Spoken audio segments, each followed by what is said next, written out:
Halo rekan-rekan mahasiswa, kali ini saya ingin menerangkan tentang piutang usaha. Jadi piutang,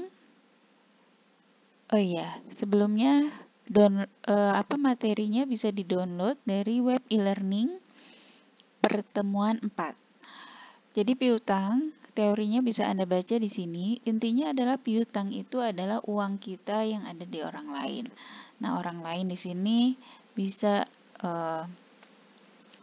konsumen kita yang belum bayar gitu ya. Misalkan kita menjual sepatu secara kredit gitu ya, terus kemudian konsumen kita belum bayar, itu termasuk piutang. Nah, piutang itu ada kalanya tidak bisa ditagih. Nah, ketika piutang itu tidak bisa ditagih karena tadi ya konsumen kita mungkin nggak punya uang atau kesulitan keuangan juga, maka kemudian kita harus mencatat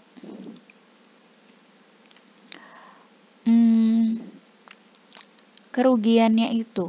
Jadi misalkan kita punya piutang 5 juta, oh ternyata 100.000 itu nggak bisa dibayar ya.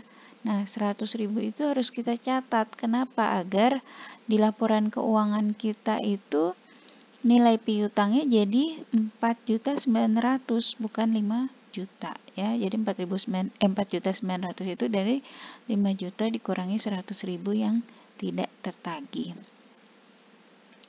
Nah, cara mencatat piutang yang tidak tertagih itu ada dua caranya, yaitu metode pencatatan langsung. Jadi, kerugian piutang itu dicatat pada saat benar-benar terjadi piutangnya nggak bisa ditagih. Jadi tadi si 4 juta itu, si 5 juta itu misalkan piutang pada tanggal 1 Januari. Ya. Kita tagih terus dari tanggal 1 Januari sampai tanggal 31 Januari. Akhirnya benar-benar ada 100.000 yang nggak bisa ketagih gitu. Nah, ketika sudah benar-benar tidak bisa tertagih, maka kita catat di situ dengan jurnal seperti ini. Kerugian piutang di debit 100.000, piutang dagang di kredit 100.000. Nah, kemudian ada metode yang kedua. Metode yang kedua itu apa? Metode kedua namanya metode cadangan atau taksiran. Pada akhir periode dilakukan penaksiran jumlah kerugian piutang. Jadi, ini kita sebelum si konsumennya sudah benar-benar tidak bisa tertagih, kita udah mencadangkan duluan. Jadi, misalkan piutangnya tanggal tadi ya 1 Januari sejumlah 5 juta. Konsumennya masih janji gitu ya. Masih mau bayar. Tapi di tanggal 31 Januari kita sudah melakukan pencadangan. Ya, jadi kita udah siap-siap nih. Nah, ya. Semua piutang itu kita cadangkan. Misalkan berapa? 1%. 1% dari saldo piutang. Misalkan 5 juta tadi piutangnya, 1%-nya 50.000.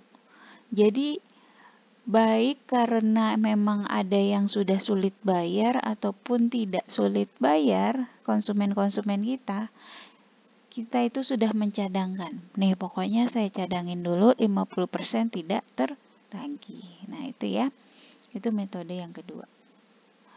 Nah kemudian berdasarkan apa menentukan jumlah yang dicadangkan? Ada dua ya.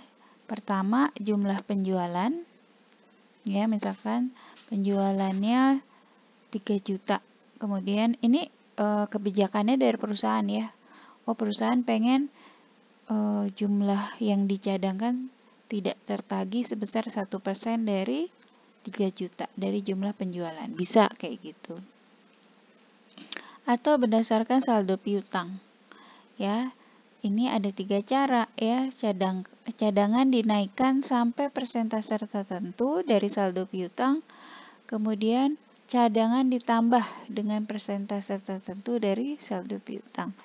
Kemudian yang ketiga, jumlah cadangan dinaikkan sampai jumlah tertentu dihitung dengan menganalisa umur piutang. Nah, daripada bingung, kita lihat contoh soalnya. Contoh soalnya di video berikutnya ya, biar tidak terlalu panjang.